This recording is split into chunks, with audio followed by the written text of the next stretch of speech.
네, 어느새 올해 마지막 주일이 됐습니다. 한 해 동안 함께 하신 하나님께서 여러분에게 은혜를 평강을 주시고 또 새로운 한 해 동안에도 여전히 함께 하시는 하나님께서 필요를 채우시고 우리의 발걸음을 붙드실 줄을 믿습니다. 선지자는 장래의 일을 예언하였고 그 예언은 말씀대로 이루어졌습니다. 고통과 흑암이 있던 자리에는 빛이 비추어졌고 이전에는 생각조차 할 수 없었던 일들이 실제로 이루어졌습니다. 구원의 사건이 이루어졌습니다. 이 이루어짐은 예수님이 오심으로 된 것입니다. 그리고 이 모든 것이 계획되고 성취된 것은 하나님께서 만군의 여호와께서 이 일을 이루시기로 작정하시고 어떠한 저항이 있어도 어려움이 있어도 끝내 이루고야 마시는 하나님의 열심이 있었기 때문입니다. 우리의 삶에도 이러한 이루어짐이 있기를 바랍니다. 생각지 못했던 일들이 이루어지고 이전에는 어떻게 그런 일이 될 수 있을까 상상조차 할 수 없었던 은혜의 사건들이 여러분의 사건에 삶에 정말 뜻밖의 사건들이 많이 일어나면 좋겠습니다. 우리 심령 안에 주님이 함께 계심으로 인하여서 그런 사건들이 일어날 줄을 믿습니다. 구약성경 이사야에서도 장차 오실 예수 그리스도를 여러 차례 예언하였습니다. 신약성경이 가장 많이 인용하는 구약성경 중에 하나가 이사야입니다. 그만큼 앞으로 있을 일에 대한 예언이 많은 말씀입니다. 이사야서에는 크게 두 가지 주제가 있습니다. 첫째는 하나님의 의이고 그리고 그 의에 따른 심판이 포함됩니다. 그리고 하나님의 의와 함께 나타나는 하나님의 구원입니다. 불의한 자들, 범죄한 자들에게는 반드시 하나님의 심판이 있습니다. 아무리 택함을 받은 백성들이라고 할지라도 예외는 없습니다.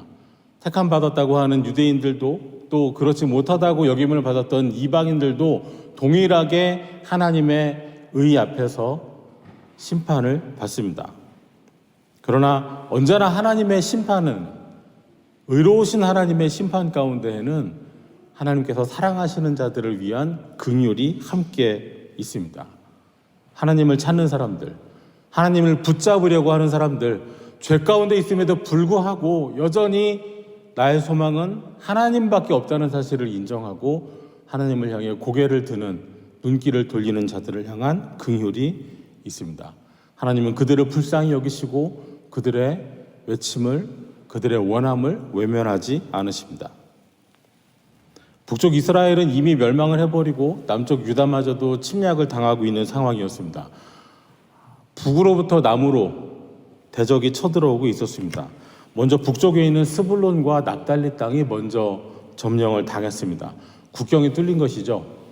이방의 침입이 이루어졌습니다. 방어는 실패했고 도움을 청할 곳은 어디에도 없었습니다. 남유다 사람들은 예전부터 버릇이 하나 있는데요. 외적이 쳐들어오고 어려워지면 그것이 아수르가 되든 바빌론이 되든 항상 하나님을 의지하기보다는 본인들이 예전에 고생하다가 하나님 은혜로 탈출한 애굽을 찾아가서 애굽의 도움을 청하는 습관이 있었습니다. 하지만 그렇다고 해서 애굽이 제대로 된 도움을 유다에 준 일은 없습니다. 유다가 의지할 곳은 오직 하나님뿐이었으되 사실 침략을 당하고 어려움을 당하는 것 자체도 하나님께 등을 돌리고 불순종했기 때문에 아버지이신 하나님께서 회초리를 들어서 교훈하시는 것임에도 불구하고 하나님을 찾기보다는 이웃에 있는 강한 사람을 찾아서 위기를 모면하려고 하였습니다. 이러한 심판의 때 선지자 이사야는 하나님의 진노가 모두 끝난 이후에 하나님께서 그 맞은 자리를 싸매주시고 고쳐주시는 회복의 날을 이야기합니다. 그리고 그 날이 오면 그때가 되면 어떤 일이 일어날지 예언합니다. 그런데 이 예언은 눈앞에 있는 현실 속에서 잃어버린 나라를 되찾고 포로로 끌려간 사람들이 돌아오는 것만 있는 것이 아니라 장차 이 땅에 오셔서 영원한 구원을 이루시고 영원한 생명을 주시는 예수 그리스도에 대한 말씀이 포함되어 있었습니다. 9장 1절은 엄청난 축복의 선언입니다. 전에 고통받던 자들에게는 흑암이 없으리로다. 흑암이, 고통이 있던 자리에 영화로움이 주어지는데 스불론 땅과 납달리 땅이라고 하였습니다. 납달리 땅은 북이스라엘의 가장 북쪽을 차지하고 있는 지파였습니다. 이방 나라와 국경을 마주하고 있습니다. 그래서 그 나라가 쳐들어오면 가장 먼저 칼을 맞이해야 하는, 가장 먼저 빼앗기고 짓밟혀야 하는 지파가 납달리였습니다. 스불론 지파는 그 아래에 있는데 땅이 정말 작았습니다. 힘이 없어요. 보잘것이 없습니다. 경제력도 약하고 인구도 적었습니다.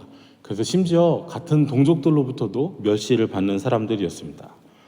이 두 지파가 살던 땅에는 그래서 늘 흑암이 있고 고통이 있었습니다.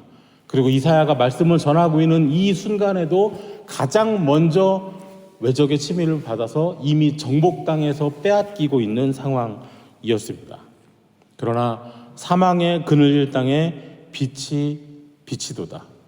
흑암이 있지만은, 어려움이 있지만은 그 땅에 언젠가는 빛이 비칠 것이라고 선언하였습니다.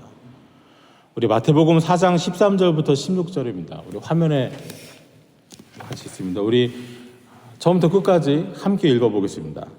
나사렛을 떠나 스불론과 납달리 지경 해변에 있는 가버나움에 가서 사시니 이는 선지자 이사야를 통하여 하신 말씀을 이루려 하심이라. 일러스되 스불론 땅과 납달리 땅과 요단강 저편 해변길과 이방의 갈릴리여, 흑암에 앉은 백성이 큰 빛을 보았고 사망의 땅과 그늘에 앉은 자들에게 빛이 비치었도다 하였느니라. 아멘. 이사야의 예언이 이루어졌습니다. 예수님께서 오셨고 예수님께서 이방의 갈릴리, 그 땅에 빛이 되어 주셨습니다. 장차 오실 주님, 주님이 오시면 일어날 일들을 이사야는 예언하였고 마태는 이미 이루어진 것을 기록하였습니다. 주님이 오시면 앞으로 이런 일이 있을 것입니다. 이사야는 이렇게 말했습니다. 흑암의 자리에 빛이 비춥니다. 나라는 창성하여질 것입니다. 즐거움이 있으되 추수의 즐거움과 탈취물을 나누는 즐거움이 동시에 있을 것입니다. 탈취물을 나눈다는 것은 이미 싸움에 승리했다는 것이죠. 그리고 그 즐거움이 무엇보다도 주님 앞에서 누리는 즐거움입니다. 무겁게 맨 명예도 벗겨졌습니다. 이들의 어깨에 내리꽂히던 채찍도, 이들을 압제하던 때리던 막대기도 주님이 꺾어 버리셨습니다. 이것은 유대인들이 참으로 바라고 또 바라던 일들이었습니다. 지나간 옛적에 하나님께서는 이미 한 차례 이런 은혜를 주신 적이 있었습니다. 바로 출애굽 사건입니다. 하나님께서는 애굽에서 종살이하던 그 종의 멍에를 벗겨 주셨습니다. 날마다 벽돌을 만들면서 강제 노역하면서 고생할 때 그들을 때리던 채찍과 막대기를 하나님께서 출애굽 사건으로 꺾어주셨고 벗겨주셨습니다. 그런데 하나님께서는 그 멍에를 벗겨주셨지만 이 백성들은 어느새 또다시 하나님께 등을 돌리고 우상을 찾아가 절하였습니다. 또다시 죄의 멍에를 스스로 짊어지고야 말았습니다. 스스로는 절대로 벗어내지 못하지만 스스로 짊어지는 것은 참 잘합니다. 멍에를, 채찍을, 압제자의 막대기를 꺾으시는 그날이 또 이루어질 것입니다. 그런데 그날의 모습이 미디안의 날과 같다 하셨습니다. 미디안의 날이 무엇일까요? 우리 사사기에서 살펴본 적이 있었습니다. 기드온 때 겨우 300명의 병사만을 가지고 칼도 창도 없이 메뚜기 떼처럼 많은 적군을 칼 한 번 휘두르지 않고 승리했던 그 날이 바로 기드온의 날입니다. 미디안의 날입니다. 죄송합니다. 미디안의 날의 특징이 무엇입니까? 스스로 힘으로는 어찌할 수 없는, 우리가 가진 능력으로는 해결할 수 없는, 우리가 가진 힘으로는 이길 수 없는, 우리로서는 감당할 수 없는 그 일들을, 이길 수 없는 적을 하나님께서 이기게 해주시고 일을 이루어 주시고 벗어날 수 없는 것을 벗겨주신 날이 미디안의 날이었습니다. 구약에 미디안의 날이 있다면 그 날이 오로지 하나님의 능력으로 구원이 이루어진 바로 그 날이라면 신약에는 예수 그리스도의 날이 있습니다. 우리 힘으로는 끊어낼 수 없는 죄의 결박을, 우리 스스로는 이룰 수 없는 우리의 영혼 구원을 오로지 예수 그리스도의 능력으로, 예수 그리스도의 십자가로 이루어 주신 바로 주님의 날입니다. 그리고 이 모든 것은 주님께서 이 땅에 오심으로, 성육신 하심으로, 한 아기로 태어나심으로 이루어졌습니다. 그래서 9장 6절이 이렇게 말합니다. 이는 한 아기가 우리에게 낳고, 한 아기입니다. 신생아입니다. 아기 하나가 태어났다고 해서 미디안의 날이 다시 올 수 있을까요? 적어도 미디안의 날에는 사사 기드온이라도 있었습니다. 의심 많고 겁 많았고 또 힘을 얻은 뒤에는 하나님께 또다시 등을 돌리는 기드온이었지만은 그런 사람이라도 하나님께서는 여전히 사사를 세우시고 역사하셨습니다. 그런데 또다시 찾아올 미디안의 날에는 겨우 한 아기가 태어났습니다. 우리 어른들 하시는 말씀 그대로 하면 피덩이잖아요. 우리 공동체에 새 아기가 태어났습니다. 그런데 이 아기들이, 이제 막 태어난 아기들이 할 수 있는 일이 무엇이 있던가요? 물론 우리는 아이들을 보면 정말 기쁘고 행복합니다. 아이들을 웃어주기만 하면 돼요. 우리가 한번 안아보자 할 때 우리에게 와주기만 해도 우리는 행복하죠. 하지만 그 아기가 우리의 죄를 없이 하고 우리의 문제를 해결하고 우리를 구원해 준다는 것은 상상할 수 없는 일입니다. 연약합니다. 외부의 도움이 없이는 생존할 수 없는 연약한 아기에 불과합니다. 그러나 여기에 성육신의 신비와 하나님의 섭리가 담겨 있습니다. 흑암의 자리에 빛이 비추려면, 스불론과 납달리를 해방하려면, 그 자리에 기쁨이 있으려면, 무너진 유다 나라를, 이스라엘 자손의 나라를 회복하려면 온갖 멍해와 채찍과 결박을 끊어내려면 강한 용사가 필요한 것 같습니다. 영웅이 필요해 보입니다. 피덩이 아기가 아니라 신화 속의 영웅을 연상시키는 그런 사람이 일어나야 합니다. 말 몇 마디로 젊은 병사들의 피를 끓게 하고 천재적인 전략과 군사적인 능력으로 대적을 물리치고 평화를 이루어내는 그런 영웅이 필요해 보입니다. 그러나 하나님의 방법은 그것이 아니었습니다. 예수님께서도, 사람들은 예수님을 향해서 오병이어의 이적을 통해서 병을 고쳐주시고 죽은 자를 살리시는 그 능력을 통해서 군대를 먹이시고 군대를 고치시고 그래서 그 땅을 회복하기를 바라였지만은 주님의 방법은 십자가 죽으심이었습니다.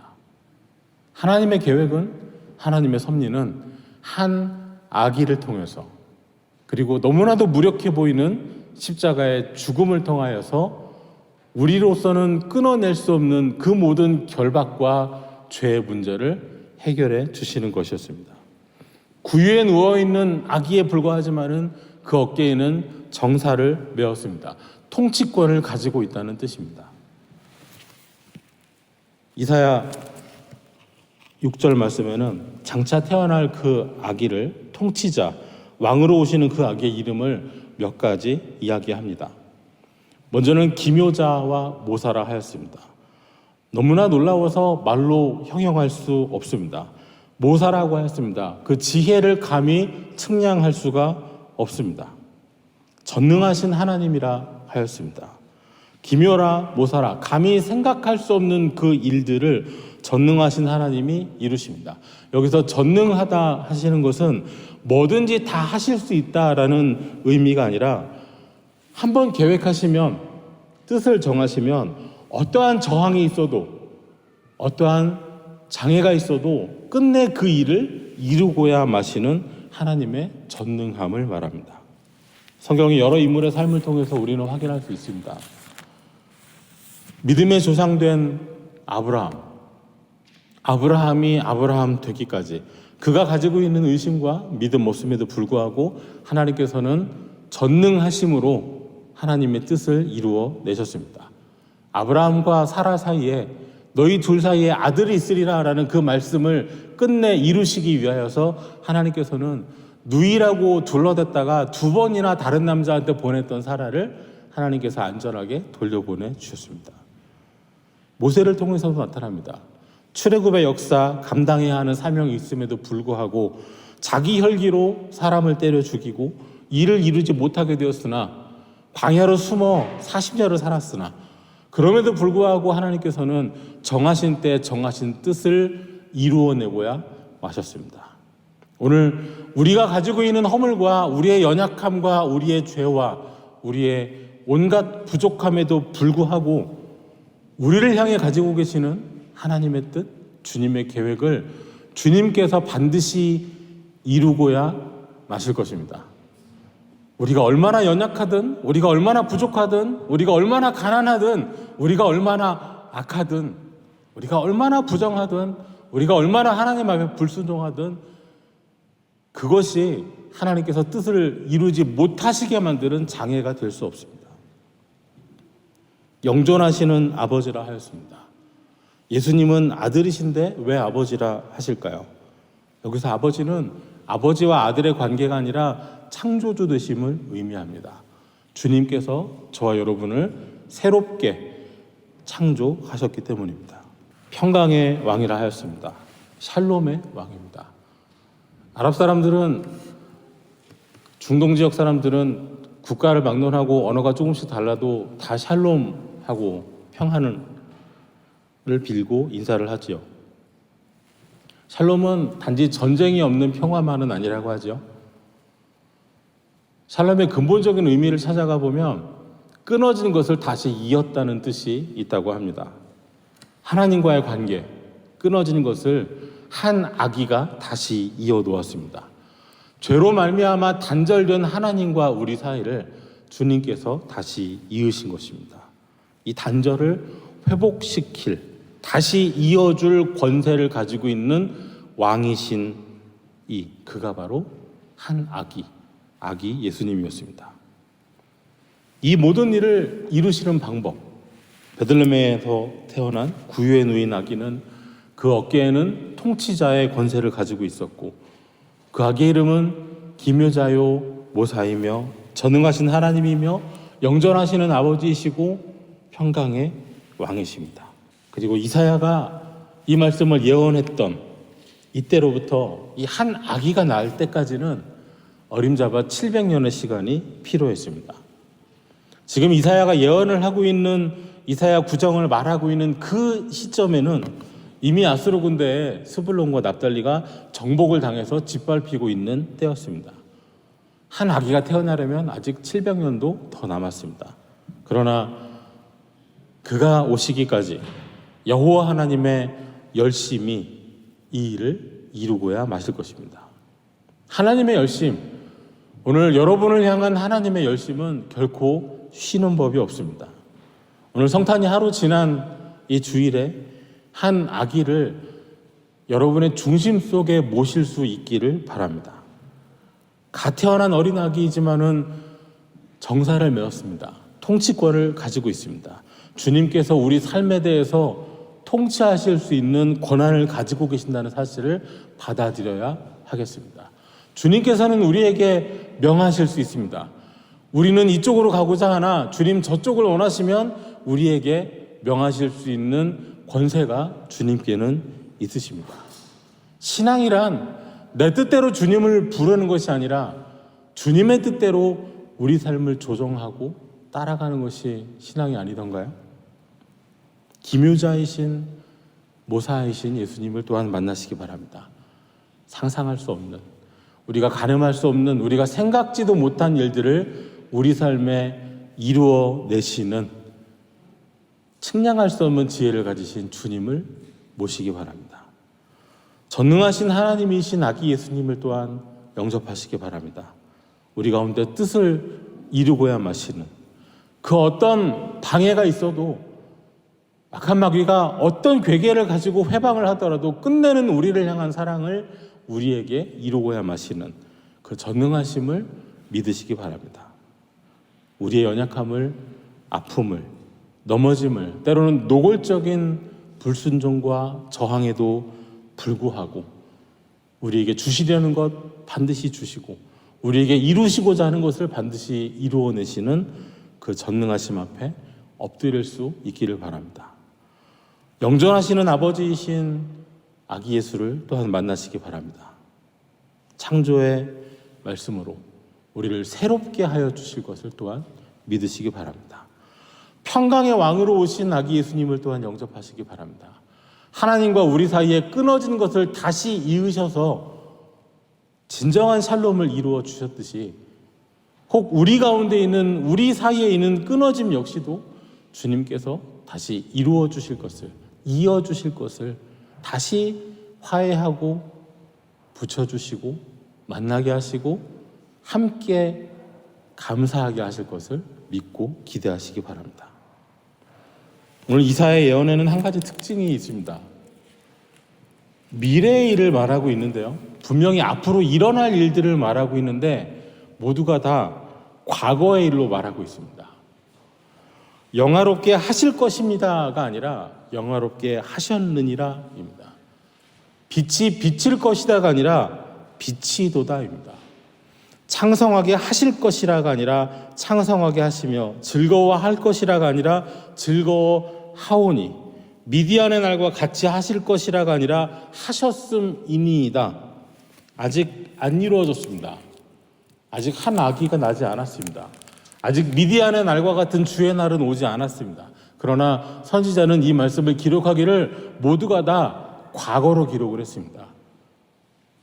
하나님께서 그 창조의 역사 속에서 우리가 살아가고 있는 시간의 알파와 오메가가 되시는 예수 그리스도께서 시간 안에 들어오셔서 그 이루시는 일들이 시간이 의미가 없는, 시간마저도 창조하신 하나님께는, 하루가 천년 같으신 하나님께서는 앞에는 과거와 미래가 상관이 없기 때문이죠. 이미 하나님께서 작정하셨기 때문입니다. 이미 하나님께서 에덴 가운데서 아담과 하와가 범죄한 바로 그때로부터도 이미 여자의 후손이 뱀의 머리를 상하게 할 것을, 또한 나뭇잎 가지고는 가릴 수 없는 수치를 짐승이 죽어 피를 흘려 피 흘림이 있어 그 수치를 가리는 가죽옷을 지어 입히심으로 미리 보여주신 그 계획을 하나님 반드시 이루실 것이기 때문입니다. 그래서 이사야 선지자는 하나님 안에서, 주님 말씀 안에서 장차 일어날 일이 너무나도 확고하기 때문에 하나님께서 작정하신 일을 전능하신 하나님께서 반드시 이루실 것을 알았기 때문에 모든 예언은 과거 시제로 기록이 됐습니다. 이미 하나님께서는 그렇게 작정하셨기 때문입니다. 이 땅에 우리의 시간 속에 그것이 이루어지는 일만 남아있기 때문입니다. 지나간 과거에 일어난 일들, 또 앞으로 우리 가운데 일어날 일들을 이런 눈으로 볼 수 있는 이 믿음의 눈이 우리에게 있으면 좋겠습니다. 지난 과거에 베들레헴에 오신 아기 예수님을 이 말씀 안에서 볼 수 있는 눈을 소유하고, 장차 다시 오실 예수님을 이 말씀 안에서 우리 역시도 이미 오신 예수님으로 볼 수 있는 믿음의 눈을 가질 수 있기를 바랍니다. 오늘 우리 가운데 기묘자와 모사로 전능하신 하나님으로 영존하시는 아버지로 평강의 왕으로 이미 오신 예수님을 경배하고 또 다시 오실 예수님을 미리 보며 기뻐할 수 있는 저와 여러분 되시기를 주의 이름으로 축원합니다. 기도하겠습니다. 하나님 감사합니다. 오늘 이 주일에 우리를 위하여 이 땅에 오신 우리 구주 예수님을 경배합니다. 우리 삶의 기묘와 모사와 지혜와 전능하심과 하나님의 능력으로 영존하시는 아버지요 왕이신 주님의 평강으로 오셨고 또한 이루어 주셨으니 그 주님의 손 안에서 우리가 기쁨과 평안을 누리게 하여 주시옵소서. 예수님 이름으로 기도하옵나이다. 아멘.